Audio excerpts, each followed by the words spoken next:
All right, welcome back to another episode of Small Guys Podcast. Today we are doing a rewind on the Grand Budapest Hotel. It is me, Aiden, Brian, and special handsome guest Spencer, first guest of the year. Give it up to Spencer! Guys, I didn't know it was the first one of the year. Yeah, Don't our first fuck and this only. up. No. Don't you fuck us, Spencer. Don't you ever fuck us. Thinking about adding new people to the payroll this year. And, here's your First on audition, list. buddy. The Grand Budapest. Gotta tell me I made the cut. Oh God. Yeah, and this was a recommendation by Spencer, so real serious for him on this one. The Grand Budapest Hotel is about a writer who encounters the owner of the aging high-class hotel, who tells him of the early years serving as a lobby boy in the hotel's glorious years under exceptional class. This movie's got a 92% critic score and an 86% audience score on Rotten Tomatoes. Let's see really quick. It is rated R. It's comedy drama. And it's grossed in the US about 60 million. And the runtime's only an hour and 39 minutes. I thought before watching it, it'd be longer. So what'd you guys think of the movie though? We can let our special guest go first. Spencer. As you guys know, I kind of hyped this one up a lot. Yep, as you should. This was I don't know. It's just one of the most unique movies I've seen. Yeah. It's been on my list for a few years. I didn't end up watching it until a few months ago. Loved everything about it. Oh, Yeah, and Watching it, I felt like it should have been longer. yeah, So that what, hour 52? Hour 42? hour Yeah, 39. it's under 2 Hour hours. 30. Whoa. Yeah, Yeah. dude, that shit flew by. And it was just so good. really And did. like when I realized it was that short, I had paused it to use the bathroom. I was like, what the fuck? I have 30 minutes left? Well, that's the thing. I mean, I feel like you're so immersed when you watch it that Yeah. it feels like it's like almost 2.5, 3 hours long. Mhm. Like all of that, everything happens so fast, I feel like. And that's what's Yeah. good. It keeps you on the edge of your seat. I didn't know it was so short until Josh just said that. If you asked me before, Yeah. It seems a lot longer. I would have told you 2:15. Yeah, 100%. Yeah, Oh. dude, and the fucking cast too. Because when I talked to Yeah. Spencer about it, he was like lighting up about it, how amazing it was, and I was really excited to watch it. And it is a great movie, but like he was telling me the cast, which that is what got me hooked, right? And I was just forgetting by all these famous names. I mean, Bill Murray shows up, obviously Jude Law's in it. That one Ed was out of Norton's fucking in it. nowhere. Yeah, Jeff Jeff Goldblum. Goldblum. Yeah, Willem Dafoe. Dude, does And Willem then Owen Dafoe Wilson. say anything Oh, in the man. fucking Hey, movie? so Owen Wilson, or not Owen Wilson, Willem Dafoe has one Owen Wilson is in line. it though. Yeah, okay, so He he has does. one All right, that's line what of I the- saw. It's originally when he pulls up to the one guy's Sergio what's his X. name? Yeah, he pulls up His to his sister's sister's house in the alley, and he says one word, and I don't even know. He says one line, and it's like, "If you see him, tell him I'm looking for him." Or, "Tell him come home." That's what he says. Tell him come home. Yeah, that's that's what I literally the only realized line at he the end. has. I was like the next day I was sitting at work and I go, wait a sec, did William Dafoe even fucking say anything? But that's what makes his appearance on screen like even more powerful. Is that you're on the edge of your seat, like waiting for him to say something. He never does. And He just got the fangs. He has the face of a villain too. So He he's literally plays the Green perfect Goblin. cast. He did it so well. Oh, Man. it's so good. He popped up and I almost fell out of my chair. It was so good. Yeah, but I mean, Yeah. originally, like when you first see him, when Ralph Fiennes goes into the room, and he sees them all like there for the will, and they're all like gothed out, eye black or Yeah. eyeshadow, and then Willem Dafoe's just sitting there with his 5 rings on his fingers. It's just like, holy shit! Like, what is this guy up to? Yeah, dude. And when I saw Ralph Fiennes, I'm like, oh my God. I'm like, he's in this. And I was like, we just watched The Menu with him in it. Yeah. And obviously, like, he plays Voldemort and Harry Potter. Like, he's a famous ass actor. And Can't he's believe You gotta amazing. think his that name this like movie that. came out in 2014. So I mean, a lot of these like it Right brought at a the lot end of of Harry people. Potter's run. Yeah, so it brought a lot of people, like this is their debut movie, which is insane because it won a bunch of Academy Awards. It won Best Picture, I believe, Mhm. or Best Original. Best music comedy. I believe. Yeah. Was the Yeah, Academy. so I mean, it definitely deserved it. But I mean, this is like it's not Wes Anderson's first movie, but it's the first one where he like had this top tier cast. And I mean, it's Oh, just he has ridiculous. one. It is Moonrise Kingdom. Is Yep. one he did in I think 2010 Yeah, area. I haven't seen that, but I heard The it's only really other good. Wes Anderson that I've seen. I put a lot of his on my list after watching this one, obviously. Yeah. Mhm.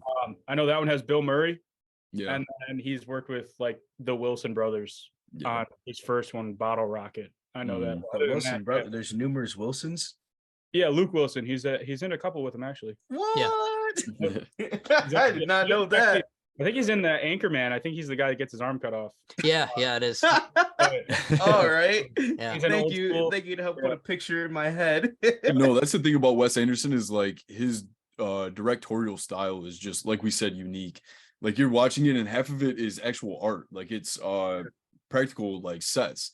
And I mean, you see the hotel and all that, like someone actually made that. Like someone has it at their house. Like Wes Anderson probably has it in his fucking showroom and stuff like that. Like it's insane to think about that. Yeah, that's why that's part of the reason I liked it, because you have like this huge cast that's in these great, like Ralph Fiennes in these epic Harry Potter movies, with insane backdrops and sets, and then half this movie it feels like it's on a stage with a rolling background. You know, it's just crazy unique, and that's why I really dude, one of my favorite actors is Adrian Brody. Oh, and he plays Dimitri, and dude, you just see him on screen, he's just such a badass. Like, and he's got like some crazy like he's got a crazy script too. He says a few things, but I mean, dude, like anytime he's on camera, man, like he doesn't make a bad movie. Dude, when they're all shooting at each other, play a bad role. At Yeah, the end. it's hilarious. Yeah. That whole hotel scene at the end there, I thought Simple Plan was gonna bust out playing What's New Stupid. They're running through the doors, everybody's chasing them. They go to the door, and then they come out the next one. It's like. But even like even the death scenes are hilarious. Like when Jeff Goldblum is the when he plays Kovacs, and he's what is he basically, the lawyer? And when he's sitting there and he's going through all the paperwork, and then Willem Dafoe throws his cat out the window. He's like, throw my cat out the window, and then he's like, they're all looking at him, and they're like, the sisters like flip. They're like, oh no, and then he books it off the desk and out the window. He grabs the cat at the end when he's going down there, and then it literally rolls in. It's just one ongoing scene where he goes to the Kunst Museum. Yeah, he goes to the museum. And then when he gets the what's the scream? Why am I forgetting the scream? The Wilhelm scream. Wilhelm scream. And his fingers just cut off in the door when he slides in. Dude, that was so fucked. I had to replay it. I was like, did he just get his fingers? But, just picks him up and walks away. Yeah, Edward Norton in this movie. I didn't know that he was in this. That was funny as fuck, especially after watching Glass Onion. So that was funny to see him in that role once again. And then the whole train thing where he's like beating his ass on the train, and then Edward Norton comes out. He's like, this man was so kind to me when I was a kid. That's funny. That's one of the selling points I used to get it to Josh. Yeah, that it kind of reminded me of Knives Out. Oh, okay. Yeah. I mean, when you originally see Edward Norton pop up on screen as the general, you think that you're only going to get a second, like, but then like, when they show up at the hotel and it just shows him running up the fucking stairs, he's like 1 minute and just books it. But it's so good. Like, you got to think the camera angles, like all the shots and stuff. Like, there's no like crazy camera tilts. It's all flat, and it's all dolly zooms, and then all just still shots. And even it's like ongoing shots. And then whenever they enter a new room, that's like a scene cut, which is really nice. So, and the vibrant, like with the red in the background in some scenes and everything like that, and like Spencer said with that last scene where they're like in the hotel and everything, like the scope of it's just incredible. And my favorite part of the whole movie was when they're going to time jumping and stuff, because obviously the story is being told, but I love the aspect ratios changing depending on what time area and everything they're in. I love that. That's really cool. The screen just shrinks and shrinks. Yeah, when it goes from like 9mm to like 16:9 ratio and everything like that, I was like, that's such a cool way to do storytelling. And but even from start to finish, like, I mean, it starts off with that girl going up to the author, like his shrine, or I guess you could say the old law. Yeah. And then she opens the Grand Budapest Hotel book, and that's literally that guy, his writing from his interview with Zero. So I mean, it's great how they like go back in time, and it just all evens out perfectly. It's just great storytelling. It was funny, after watching all the recent Spider-Man movies, seeing Flash play a good guy and not just some stupid asshole. He's like the main guy, dude. Yeah, he's got more screen time than Ralph Fiennes. I think they both have like. Yeah, I loved him in that movie. Did he fit that role so perfectly? Like everything, all this was great casting. Don't get me wrong, but I think having what's the main guy, Gustav? Yeah, Gustav and fucking Zero were the two best casting in the whole fucking movie. And their chemistry. Yeah, the chemistry was fucking amazing. Because I mean, they carry the film, and everybody else, I mean, they're basically just cameos, but they big name actors and they crush it. But yeah, I think Ralph Fiennes definitely delivered in this one for sure. Yeah, Oh, I love that 100%. John Wick's ass moment where he calls in a favor and like they're just going through the phone chain of calling different people. That's So what good. Moses makes his cameo as the one of the concierge in what is it, Society of Keys? Something like that. Cross Keys, the Cross Keys Society. Well, so when I was doing research for this movie, apparently that was a real thing. In the 20th century, they actually did have like a concierge kind of like group like that where they could call in favors and stuff. And so that's really That's cool. when we still Yeah. had that's class. Now we have Yeah. all this piece of shit Motel 8s and fucking Yeah, we got Holiday a Inns. hotel on every Nobody corner. cares. And you know We what I need to didn't take notice? over the Motor Lodge and turn it into Grand There's only Budapest 100 people in Hotel. the world that actually Grand have a Budapest keys. Hotel on Southfield Road. You know what I didn't notice, and I wouldn't have never noticed this if we weren't doing this like on the podcast or whatever, but I was looking into it and I didn't realize like Tilda Swinton was in this. And she's like the Yeah. 84-year-old woman that dies. I didn't realize that was She her. doesn't even look like her. It What's didn't she look like her at from? all. Who is The she? owner of the hotel, yeah. That's Yeah. the girl from Doctor Strange. Doctor Strange. Oh shit, really? Yeah. Yes. What was her role? What was her character? She was the Sorcerer Supreme, I think, before Yeah. Doctor Strange Yeah. came in. But yeah, Oh, fuck, I didn't realize that. I also I she's thought that was amazing funny actress. that Gustav was just fucking all these old ladies. Yeah. That was like his main Year role. affair with What did woman. he say? He goes, it's like he compares it to like when you're younger, you buy the most expensive meat. Now you're just happy to have a steak or something like that. Yeah, you No, want he a said sirloin. You eat for that. Yeah. And then he goes, yeah. Oh, dude, it's so funny. It's so funny when they originally get in. No, when they originally go to the train scene, and he's like, "Oh, she was the best in the sack." Yeah, He's like, yeah, he's just like cut- she was 85, and he's like, "I've been with older." But Zero's wife is the Saros Ronan. Yeah, That's the girl from The yeah. Lovely Bones and Lady Bird. Lady Bird. Yeah. Yeah, so I Wasn't mean, she's a really good like actress. Little too. Women too, or something like that. Yeah, Yeah. she was Little Yeah. Women. That's right. Mhm. I'm not gonna lie, I recognized her off that first, and I go, "Oh, she's also Lady Bird." Oh yeah, she's a good ass actress. Both of those, I'm not gonna lie, fire movies. Oh Yeah, I mean, Greta Gerwig was amazing director. She had those two Yep. back to back, I believe. Mhm. And then, did you guys know who Jason Schwartzman is? Yeah, He played the concierge at the beginning. Yeah, yeah. like- He's like in modern day. The original what guy, else is the he young in? guy. Yeah, well, I know him. We watched this movie in my I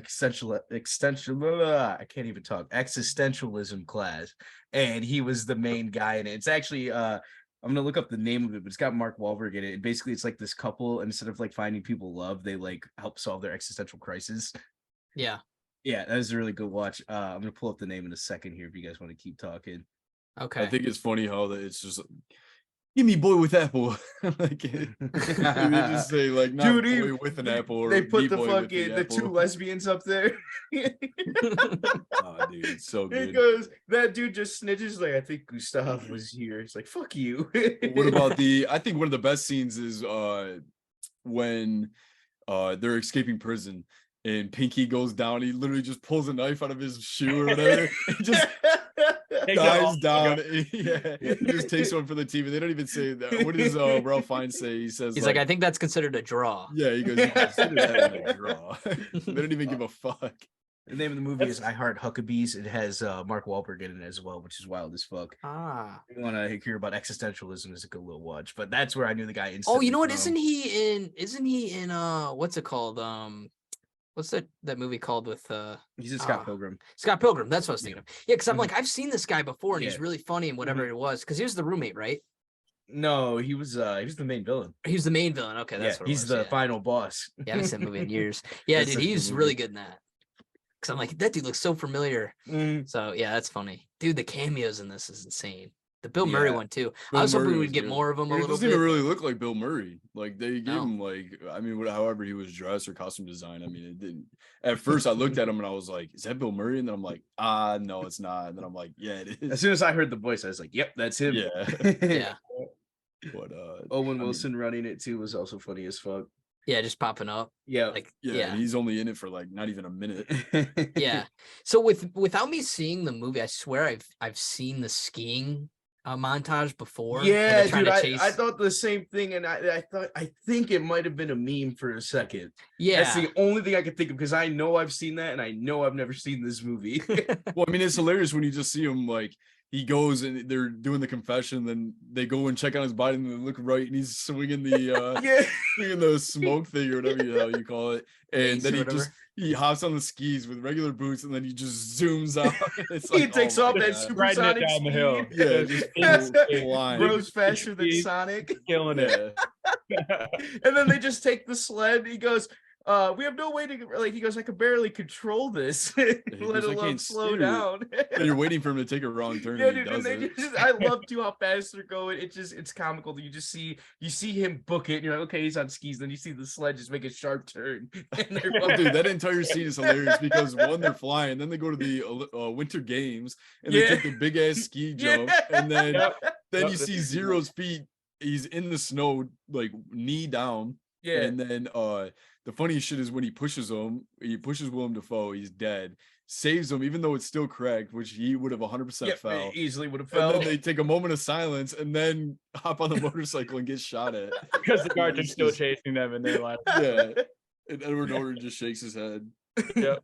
So it is was funny as amazing. hell. It's a funny Yeah. ass movie. That was a great scene too when they're going up the mountain. I just love how they have to make a stop every single where, and then you just see them go up this lift, and then they go up a different lift, and then a different lift. And He's they like, just- you can stop.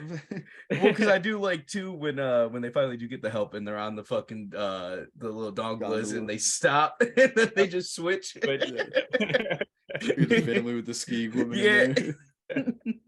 But it's Yes. crazy. I mean, like, even just those shots, like, let alone like, even when you see originally at the start of the movie when the gondolas are going up on an angle, and like, I mean, I don't know, like, it's weird. I don't think that that's practical. I think the background's practical, but then like, that's got to be like photoshopped in. I don't know. No, but like you said, like sometimes it looks like it is like painted art or like sometimes Mhm. stop motion or Yeah, it's the like first hard to time explain. the first time you see Yeah. the Grand Budapest Hotel, like that shot looks like it would just be a painting. Mm. Yeah. Yeah, there's a part like later on in the movie where they show like they transition to the hotel and like the clouds even look like painted on like by Mhm. brush or I don't know. It was hard to explain, but it's like beautiful. I mean, the movie's just plain out beautiful. Yeah. I looked up the Tilda Swinton thing. Apparently, it take 5 hours a day to do her makeup and is one of the most expensive parts of the movie. You can't guess, recognize you. Yeah, I guess Wes Anderson is usually when he makes his movies, usually doesn't have that much money to work with. So he said that was one of the most expensive things. Is with this money, they had a little bit more of a budget, so he wanted to do Tilda Swinton where you couldn't even tell it was her, and Nice. you really can't. No, you can't at all. It's funny. Even look, I'm looking at a picture of her right now with the old makeup on and actual Tilda Swinton. You just can't tell. Even looking Yeah. at them side to side, it's crazy. It could show Um, how like in depth he decided to go. He easily could have casted an older woman for that, but he Yeah, easily. figured out who he wanted and he made it happen. I guess. Yeah. Yeah, and then like I Um, mentioned earlier too, it's actually shot in 3 different aspects. I didn't even notice that. I only noticed the 2, Mhm. and one is the 80s, the 60s, and then the 30s. So that's really cool. yeah, that really would cool. Makes sense. In the what was the family's name? Dimitri's family. I don't know off the top of my head, but you know the girl, the Some maid with a that was D. there. Yeah. The maid is from Inglourious Bastards. She's Mm-hmm. also in the new James Bond movie. I don't know Mm. if you guys have seen that. She's Inspector as well, but she's a good ass actress, and I mean she just plays a minor role. Isn't And Ralph you just Fiennes see- in those movies too? In James 007? Bond 007. Yeah. Uh, I thought he was like the villain in those or something like that. Or I think don't he know. is in one of them. He's in one of them. I thought he was. He's not Spectre though. No, I know he's not. Yeah, but I thought he was like the villain or something in those in that movies. Yeah, I don't know. I again, I think they nailed like the Zero Oh, he's in character. No Time to Die. He is in No Time to Die. Yeah. Yeah, I think they nailed even, like the Zero even the character. recast for the older Zero was fucking fire. Yeah. Yeah, I know. And I mean, you can't Mhm. really tell. Like originally, like you don't even think that it's like, oh, maybe that's Zero. Mm-hmm. But Yeah, because that's funny too how he comes in and he just rents the small ass room that he had. yeah, and it And- all ties in. Yeah, Yep. closet that he slept in when he Uh-huh. was Yeah. Which again, what was the reasoning for him having the sit down with what's his name in the beginning? Jude Law. Yeah. You're just telling the story. Yeah, Jude Law Well, asked how he ended Yeah, up owning Came the. owner. Well, he asked Okay, who's that right, right, strange, who's that strange lonely man. Right. And I then he remember went and that. sat down, and I mean, I don't even think they talked originally, and then he met him in the bathhouse. So Yeah, okay. Yeah, it just pans over to that guy getting fucking hosed down. That shit got me laughing too. So unexpected. There's just a lot of movies like that that really catch you off guard. Yeah, so Spencer, how many times have you seen this movie now? Has it been a couple times? So I watched it, and then after finishing it, I immediately wanted to watch it again. So I watched it a couple weeks later, and then I watched it last night before coming on. Has anyone seen the French Dispatch yet? No. No, that's his newest definitely movie. One of the ones I added to my list. Yep. So I mean, that's been on my list for a while, and I think I'm gonna bite the bullet and finally watch it, maybe tonight or this weekend. Nice, because this has been on HBO for a while, hasn't it? Like I could have sworn even before it got brought up with the podcast, like that you had texted me, Spencer, and like, "Yo, we should watch Grand Budapest Hotel." And I was like, "I don't know what it is, but I'm down." Yeah, like I said, I mean, it's been on my list for a few years. I mean, I remember hearing about it when it came out and seeing that it was Ralph Fiennes. Yeah, see, that was one thing I was thinking the whole time watching this. I wish we would have gone and saw this on the big screen. That would have been like that would have been a movie we could have got in. It's PG-13, so like our moms could have dropped this off at the year that it came out. Yeah. I don't remember them advertising as crazy of a cast as it was. No. I think I definitely would have. I don't really think there's a good chance that I would not have gone and seen it if I knew that all 12 of these amazing actors were in it. I do remember them advertising Ralph Fiennes and everything. I obviously this was the thing.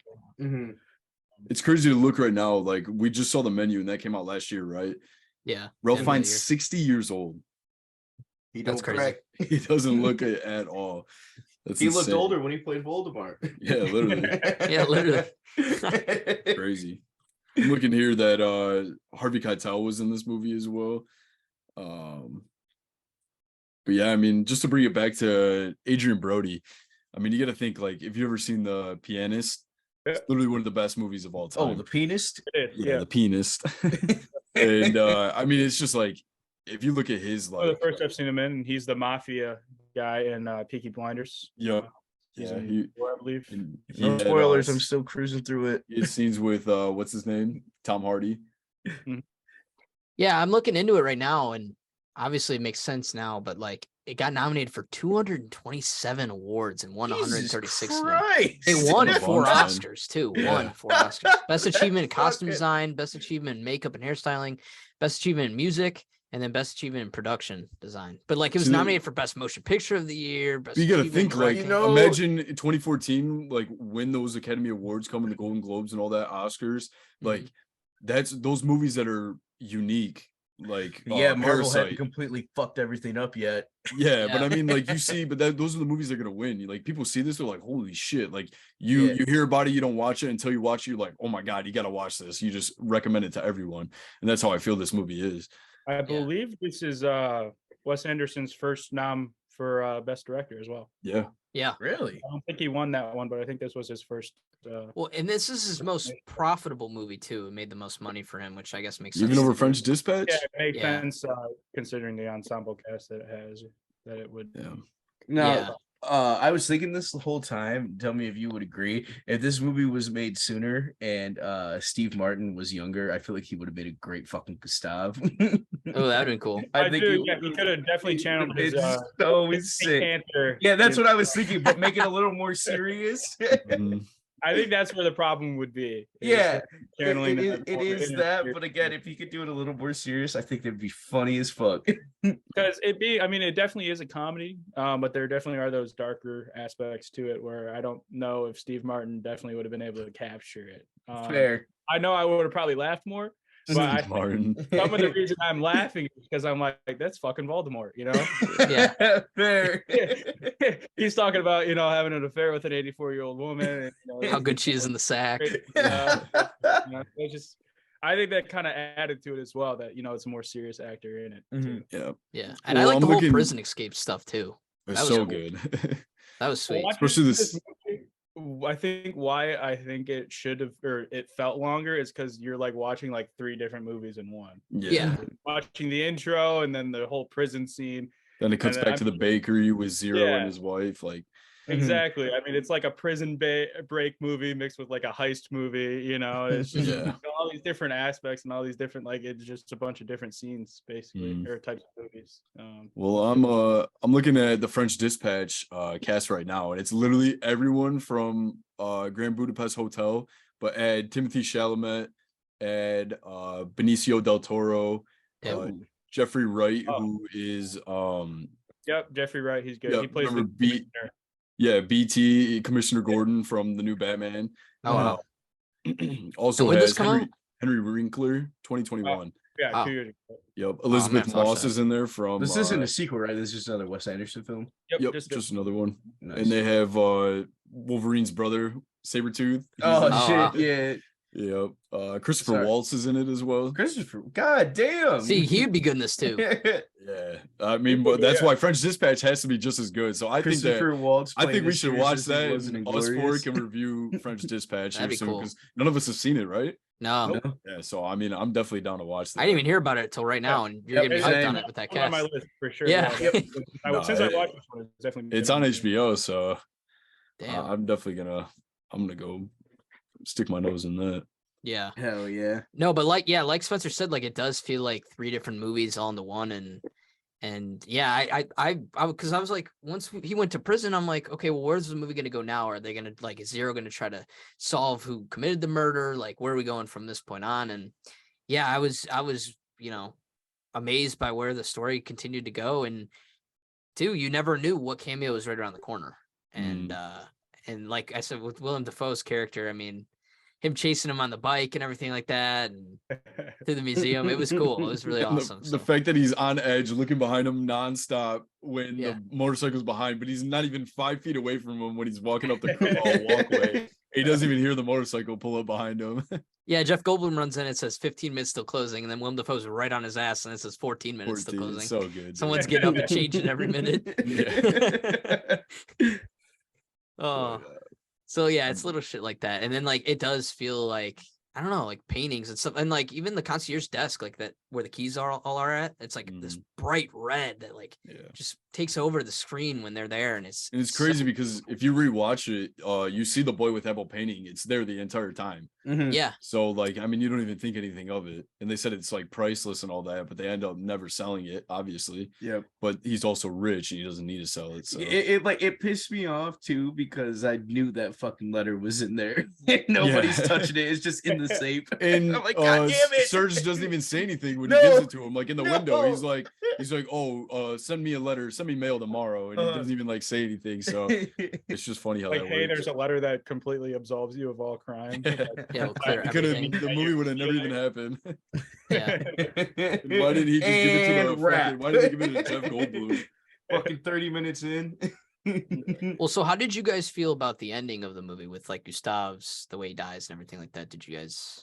He's not a true hero. Yeah. Well, he dies at such a young age and everything. Just because in the beginning, I mean, the whole movie takes place during like an entire like military like war. Yeah. Like the country's going through a regime change, and then Zigzags. At the end they're going through a different regime change with a different army, and he's just trying to talk through it again, and this time it didn't work after all. He gets his ass beat again. Yeah. They get stopped in the same spot again. Yeah, exactly. So I kind of appreciated that one. I was really hoping for another cameo like Ed Norton to come through the doors of the train, but I did like that they kind of went full circle with that one. You know what? Yeah, and then Agatha dies. If it was Daniel Radcliffe that killed him. Oh, that'd be cool. That would have been perfect. Just throw one more fucking cameo in there. Yeah. Well, I was watching Ralph Fiennes like interviews, like him breaking down like his career and shit, and he's like, I'm be pissed off if they ever bring back Voldemort and I don't play him. And he's like, they're like, how did you like? I don't know what they asked him, but he's like, you just gotta really hate Harry Potter. He's like, how'd you play Voldemort so well? He's like, you just gotta hate Harry Potter. He was reading the books. Just like, fuck this kid. Yeah, literally.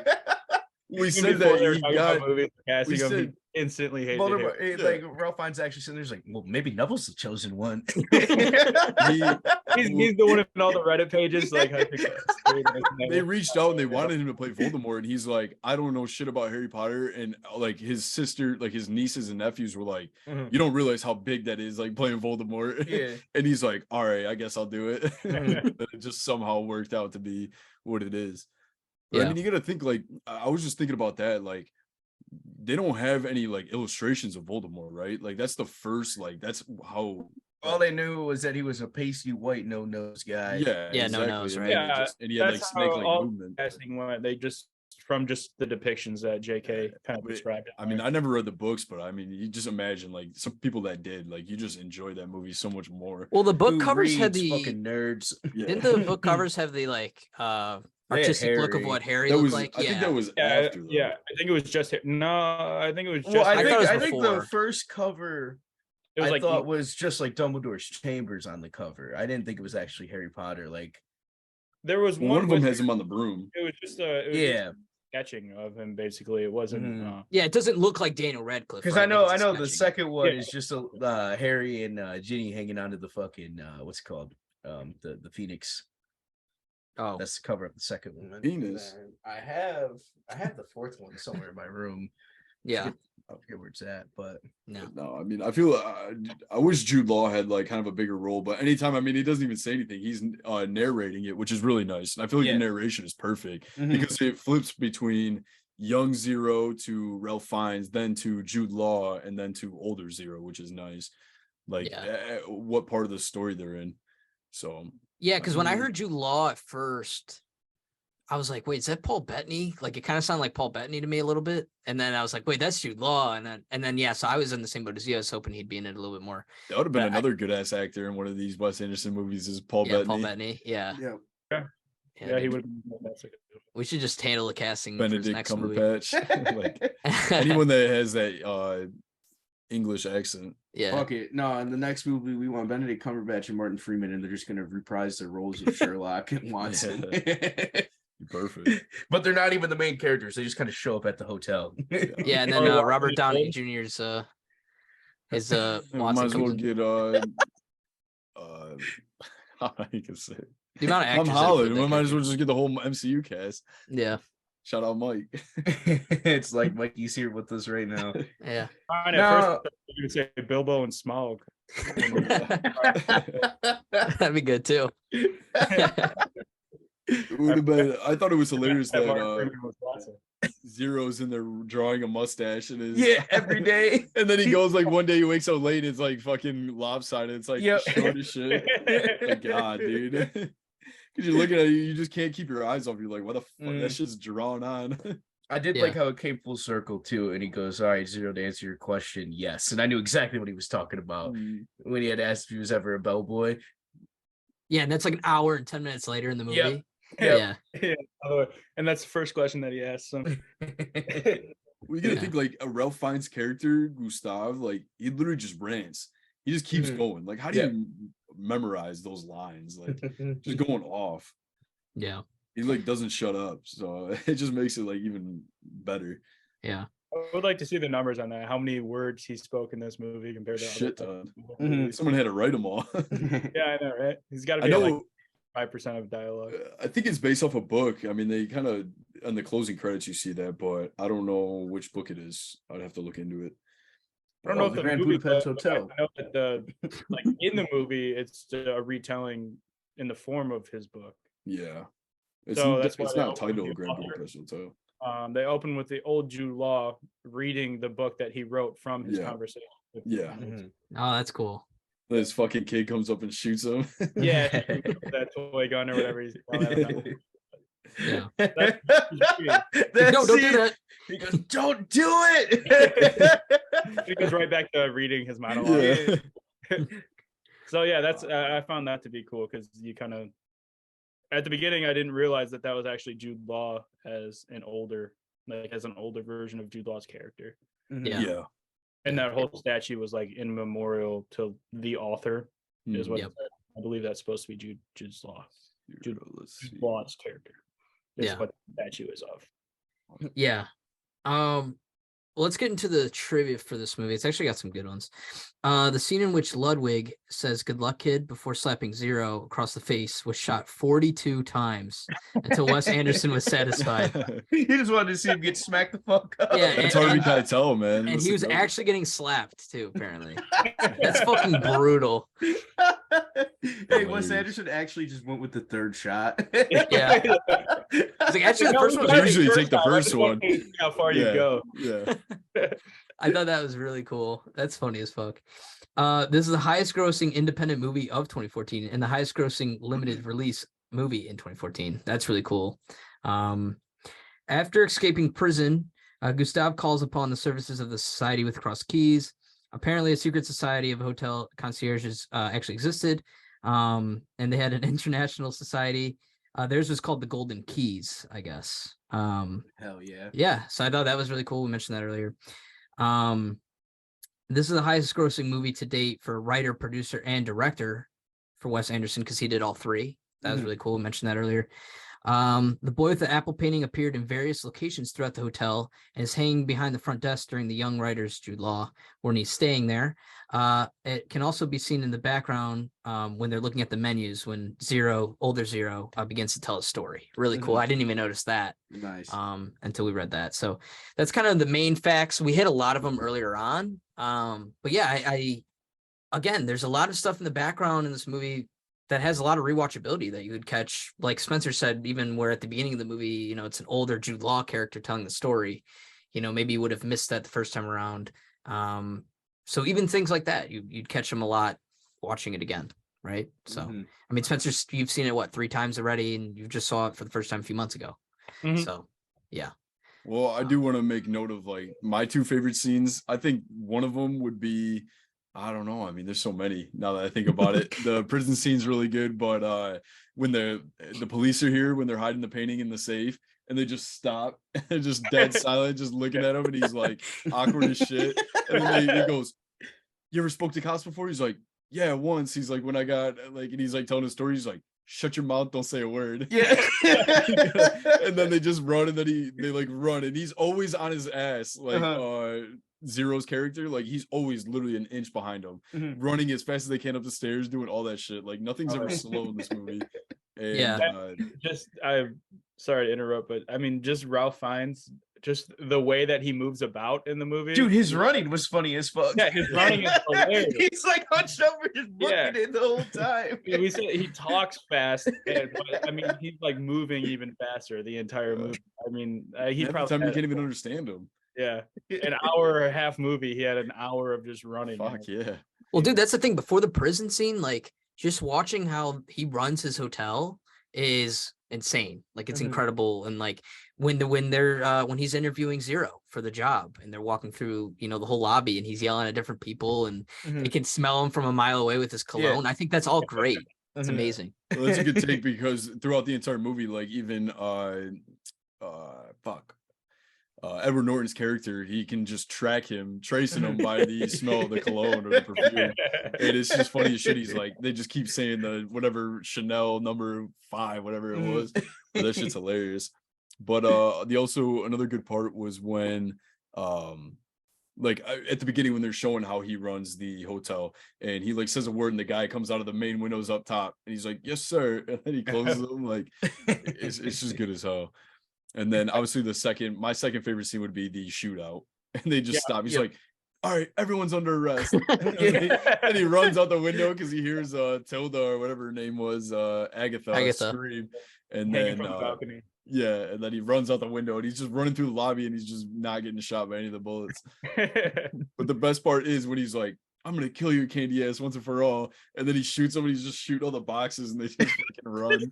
Like, it's goofy as hell, man. I think scenes like that, the running and the guy opening the cover, like you said, that really makes it feel like it's almost like you're watching something on stage. It does feel like a play. Yeah, the way that it's shot. I mean, I just going back to it. It's just, I don't think he missed. No, and the comedy, dude, the comedy is so good. Like when Willem Dafoe's like about to like kill Gustav, he's stomping on the snow and the ice, and it's starting to crack, and then he just gets pushed by Zero, and Gustav's just like, "Holy fuck, you got him!" It's just out of nowhere. It's hilarious. Well, it's funny when Gustav's character Ralph Fiennes like starts swearing out of nowhere. Like you think he's like this proper man, and then he's like fucking bitch or some shit. Like, it just makes you laugh. Well, yeah, because It's again, so it random. caught me. It caught me so off guard about it. Like it's a shock value that he's banging old women, but like when they're running through how he treated every guest excellent, and it's like him laying in bed with his shirt off next to an old lady. It's just like, God damn it! I thought this was a man of class. Yeah. Yeah, those are those scenes that really make you say, like, what the fuck? That's Voldemort, you know? Like it's Hey, insane. it worked out for him, man. He's rich. He went from chasing a little boy to banging old ladies. Talk about versatility. Yeah. Another funny ass scene is when Zero sees the new lobby boy, and he's like, "You're a brick wall." He's like, "You don't say a word." Yeah, you don't yeah. move." When he goes, Yeah. you just broke the code. You never give out a guess information like that. It's Yeah, that was good. 50 years later, and clearly the hotel industry is a lot different than what it Yeah. was. Oh yeah. Yeah, Yeah. just doesn't understand what Zero's been through. Yeah, he's seen some shit. Yeah. Hilarious. It starts off like 1923, right? I think that's the first time we see the Grand Budapest. 30s, I think. Mm. 38, I think. Really? Yeah, Early like 1900s. when Jude Law's like in there Yeah. Yeah. telling you what it used to be. Yeah. That's the 30s. Yeah. Oh, But yeah, do you guys want to kind of get into reviews for the movie with scores Yeah. and everything? Yeah. Go ahead, Aiden. Yeah, I can start off. Like I said, I mean, I originally saw this movie years ago, and it was like a complete blank to me. So I rewatched it last night, and it just felt like I watched it for the first time. And I mean, obviously, it came out in 2014, so who knows when I saw it. This is one of my mom's favorite movies, so she always talks about it. And we were gonna go see The French Dispatch when it came out, but I don't know, my schedule kept me from doing so. But I mean, you watch this, it's definitely it's very unique, and I mean, it puts Wes Anderson on the map for sure. It makes you want to go back and watch all of his earlier films. Just the directorial style, the cast is what really sets it off, but I mean the storytelling, the camera angles, all that good stuff. And like we said, how it's just like a beautiful film. Like there's not one scene that doesn't, like, they all stick out. And I don't know, it just brings a lot of value to the film. But I feel confident giving this a 94 out of 100. Oh, it's good, man. I mean, it's literally every single great actor and actress that you can think of. And I mean, like we said, Tilda Swinton's in it, and you can't even tell. Like you watch it for the first time, you would have no idea unless you looked up the cast or watched the credits. So I mean, there's a lot of hidden names in this movie, and it's great. And I mean, like Tony Revolori. I don't know if I saw him on Disney Channel or some shit. I looked it up yesterday. He might have been.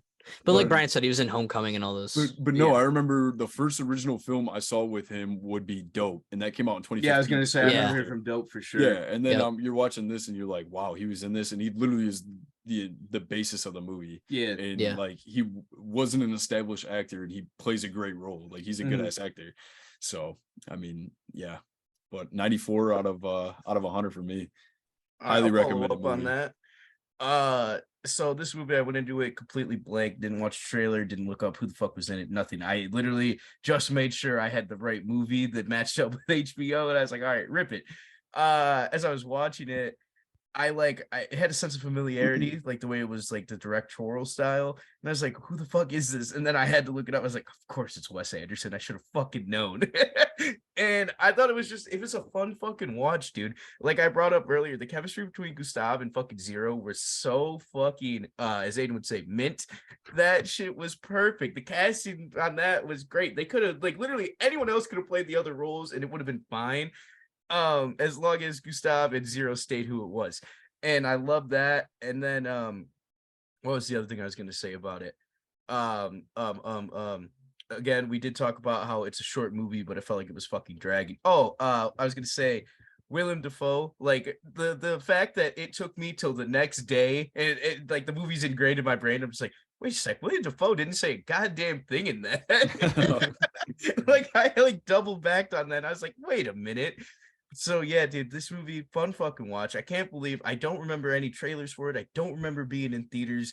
The only time I had heard about this movie, like I said, was when Spencer had texted me maybe 2-3 months ago and was like, hey, you ever watch Grand Budapest Hotel? We should watch that next time you're home. And I was like, all right, yeah, never got around to it. And then when it got thrown on the list, I was like, oh, fuck yeah. Like Spencer told me about this. And that's when Josh was like, oh yeah, Spencer's going to be on that episode. And I was like, all right, perfect. Like this is going to work out great. But yeah, if you've never seen it, if you were ignorant the way I was, fucking get your ass out there and watch it because this is a good fucking movie. I can confidently give this a 92. Maybe honestly with the rewatch would probably go higher because I was kind of half asleep watching it, but I was still having a great fucking time. Yeah. But yeah, 92 overall. And I'll go after that and Spencer can finish it off because it's his movie, right? Yep. But yeah, I you guys pretty much said everything I was gonna say. I almost like it's funny because we'll do movies and most of the time we'll be like, yeah, you know, they probably could have cut 10 or 15 minutes, but like with this one only being an hour 39, they probably could have added 20 minutes and we all would have loved it, right? And been happy with it. And I think it worked though being under a 2-hour movie. I will for sure. I think that's what made it like so fast paced, you know? Yeah. Well, that's what makes it so cool is like the fact that like it could have even been longer and we would have still been happy with it and loved it. And you know, it doesn't feel too quick and it doesn't feel too long and it is like the perfect length and everything like that. Yep. And to love a character like Willem Dafoe's character who, like Brian said, doesn't even speak is pretty powerful in itself. And I love the part where like Zero's talking about like what happened with his family and how he was forced here and everything like that. And it really is great. And, you know, you run into these characters that you are starting to really like and that you're interested in. And then that's it, that you don't really see them anymore because you're following really these main two characters and stories and Zero's story from his point of view. So I'm going to give this movie a 90. I loved it. I think, honestly, like Brian said, I think if I rewatch it, I'll probably even give it a higher score than that. It definitely has that rewatchability, and I do recommend people to watch it. And I'm really happy that Spencer, you know, shouted out and told me about it. And like, I think we spent like almost 45 minutes talking about it at the bar, Spencer. Like, I could tell that you really loved it. And that like got me so excited to watch it. And that was a really long conversation. What's really fucking you got me really funny, hyped about it though. Is I had texted Spencer about it like, hey, you still gonna be on this? And he goes, yeah. And I go, I hope you guys like it. I really buttered it up to Josh. And I was like, you better hope that we like this movie. Yeah. No, I was not disappointed at all. It was awesome. Yeah, but like I said, it's like a sleeper film. Like obviously it's established that a lot of people like that watch movies regularly know about it, but it's one of those where you hear about it and you're like, yeah, I'll watch that one day, but bite the bullet, man. Watch those Oscars. I wish I didn't drag ass on this one. Yeah. That's exactly how it came to me, Aiden. I mean, that's really watching, you know, movie recaps videos, you know, top 10 movies or sleeper movies you should watch and stuff like that. I've seen this countless places, you know, and it really is a sleeper. And it's just one that you got to watch if you haven't watched it. I really don't understand how it's so like kind of like criminally underrated. You know, but what's crazy is we call it criminally underrated because we didn't hear shit about it, but it went out and got nominated for 200 plus fucking awards. A lot of people have seen this movie. I mean, what was the box office? 70 million? Like it's still just domestically. Yeah, it's not where it needs to be. And I mean, that's exactly how I heard about it though. And for those who haven't watched it, definitely got to watch it. I think his ability to have such amazing actors in this movie, you know, so many of them, and not make you feel like you kind of missed out on what they could have done, how they were able to play the characters so well in the little time that they had because it was an hour and 40 minutes. It's just amazing directing, and how it was. I mean, the backdrops and everything was just pristine. And I think that helps with the rewatch, that it's only an hour 40, you know. I mean, I've seen it 3 times and I've enjoyed it every single time, and I'll watch it again and I'll enjoy it just as much as I did the first time. It's just a great movie. It's so well put together. It does feel like it could be longer, but I think with the time that they did have, they used it perfectly. I mean, I'll give this one a 95. I mean, I don't see many movies that I just enjoyed more than this one. I mean, it feels like it's all over the place. I mean, you start with a whodunit, and then they go to prison. You get a prison break, and then it's a heist. Them stealing a painting. It just feels like different movies all put into one, and they just mesh so well. And you feel like when you're watching this, the actors are doing a movie that they all dreamed that they wanted to do. Yeah. Yeah, and it's like you could tell that energy with certain movies where it's like this is definitely, like you said, felt like one where everyone was like, fuck yeah, Wes Anderson's got the script for us, like let's go. Oh, yeah. Or it's even like those ones where you read it and you're like, I'm gonna do this just because it sounds so fucking like stupid almost, you know? Like, I gotta do it just because it was awesome. And then they do it, and it kind of feels like they kind of put everything into it, and it just made the movie so awesome. I mean, they have Adrian Brody, Willem Dafoe, Jeff Goldblum, Ralph Fiennes, all these amazing actors, and Owen Wilson. Owen Wilson. Wow. Bill Murray, a little cameo. I do love how you called it a whodunit. I think whodunit films are some of the best fucking films. And I love too, they didn't completely focus on that. I mean, that's kind of the main principle of as to why the family's chasing him and trying to kill him. That sets off the whole series of events, you know, and you kind of lose that because I mean, there's so many different aspects of it that you got to pay attention to, like so many different directions they go. But I mean, at the core of this movie, it's a whodunit, you know? And I think it was just beautifully shot. It's one that I'll keep watching and keep enjoying for sure. Would you consider it top 25 movie, top 30 movie of all time, in your opinion? I would easily consider it top 25. Yeah, I'd probably throw it in there. I can't speak for all time. Sure. In your own opinion, yeah. I am a very big supporter of I haven't seen the best 25 movies of all time because I haven't seen every movie of all time. Yeah. But from all the movies that I've seen, Well, have you ever seen Fast and Furious Tokyo Drift? Movies, yeah, Tokyo Drift's got to be top 10. Easily. I mean, oh well. This is definitely one on my list for sure. Yeah. And I'm excited to watch The French Dispatch. Yeah, that's gonna be a good one. I'm so excited. we're gonna make that an episode and like just have us four on it again. Yeah, that's fine. Fuck I yeah. have Wes Anderson on my list of guys that you gotta watch. Well, I definitely want to add something that I forgot earlier, but I was watching videos at work today, and Ralph Fiennes, when Wes Anderson gave him the script, he said, read the script, and he's like, pick which character you want to play. And he literally was like, Ralph Fiennes read them all, obviously, and he was like, I want to be Gustav. He's like, all right, like, go ahead. So he got to pick his own role, basically. Fuck yeah. Which is sick, because, I mean, you imagine reading for every single character, and then just being like, yeah, I want to play the absolute main. Yep. And, yeah, I mean, it's great. Yeah, I think that kind of just backs up my point that, you know, they're doing what they want to do. This is the character that he requested. He said, I mean, he played the shit out of it. And he did it. Yeah, he did. Yeah. But I'm looking at Wes Anderson's like movies, and I completely forgot that he directed the Royal Tenenbaums. If you guys have ever, I'm sure you've heard of it, but I've heard of it. Yeah, I've heard of it. Never seen her. It's a great movie. It literally has Owen Wilson in it, Ben Stiller, like a bunch, and I'm watching just the trailer right now, and I mean, it just looks like another great Wes Anderson movie, and it came out in 2001. So, wow. Shit, 2023, we're just doing Wes Anderson rewinds. Yeah, literally. We go on a Wes Anderson kick, and just like once we review Eyes Wide Shut, you guys see that, you're gonna go on a Stanley Kubrick kick as well. So, oh yeah, I already plan on watching The Shining right after. Yeah, I mean, there's so many, man. Eyes Wide Shut, 2001: Space Odyssey. I mean, that's the one that's been on my list for so long, and I've never seen it. It literally like paved the route for almost all movies. I know. Yeah. I'm kicking myself for not watching it yet. So good. Clockwork Orange. That's another great Stanley Kubrick movie. So yeah, which one's that? Who's in that one? With there's really no one in it. It's the dude with the William or Alex DeLong. Interesting. I've definitely heard of that one. Honestly, I might have started that one and fell asleep, but it's on HBO, man. Especially you need a good movie, Clockwork Orange. I promise you watch it. Watch it tonight, man. You'll be hooked. I've heard of it for sure. Dude, it's so good, man. I can't believe I haven't seen it. And I watched it like a couple months ago. And fuck, I went on a Kubrick kick and I watched every single Stanley Kubrick movie in the span of a month. Yep. Dude, it's so good. One of the best directors of all time. Makes Jack a doughboy. That's why, you know, you said you watched all of them, but I don't believe you watched The Shining by yourself. I did. Saw how That's you like were one of the during first movies I've seen. We know how you were during Halloween. There's no way you watched The Shining by yourself. is scary, but it's like it's a thriller, man. And there's just so much going on that it's not even scary. Fair. Like if you read into it and think Mhm. of like conspiracy theories behind it, oh yeah, Yep. it's terrifying. It makes How the he movie faked 10 the times moon better. landing.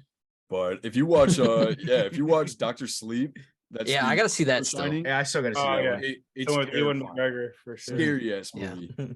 Yeah. But yeah, I mean, I can't wait. Wes Anderson kick. We're gonna get on a Christopher Nolan kick once Oppenheimer comes out. Oppenheimer's about to Yep. be movie of the goddamn Yep. year. Well, Uh, behind We're Barbie, on our of course. Kubrick kick. So I have a Barbie's very about to be favorite insane. Oppenheimer, oh dude, Yeah. most anticipated movie of the year for me. So Definitely. we could definitely do an episode of talking about our most anticipated for 2023 Oh yeah. before Yeah. it's too late. So Yeah. Mm. Well, thank you, Oh, yeah. Spencer, so much for Yes, Thank thank you, you, man. sir. Appreciate it. great ass movie recommendation. Oh, yeah. Mhm. Yeah, and then we'll be back Friday. We're doing our Adam Sandler movie draft. That one will be funny. We'll see how that works out. Hell yeah. Um, Spanglish to number one. yeah, I don't know about that. What's that one Out movie? It's for all like of it. Donnie or something. That's Little- my Little boy. Nicky. Oh, that's my That's my boy. Little Oh, Nicky. little Nicky. Little Nicky, yeah, that's on there. Oh man. But all right, boys. Yeah, man. We appreciate you Alright, coming boys. out, Spence. Yes, Thanks thank for you, having me, sir. man. Thanks for the recommendation. Yeah, Yeah. I'm glad you enjoyed. But yeah, All right. you'll see all four of us on the French Dispatch here. Oh yeah. Oh yeah, Probably don't in the you next worry. month or so. We're gonna make sure Mikey Yes, and sir. Ballas are busy. Yeah. We just want the four. Yeah. But yeah, All right, man. boys. All right, love you guys. Yeah. Have a good night, boys. See ya. Peace out. All right, love you guys. Love you. Yeah. Bye. Yeah.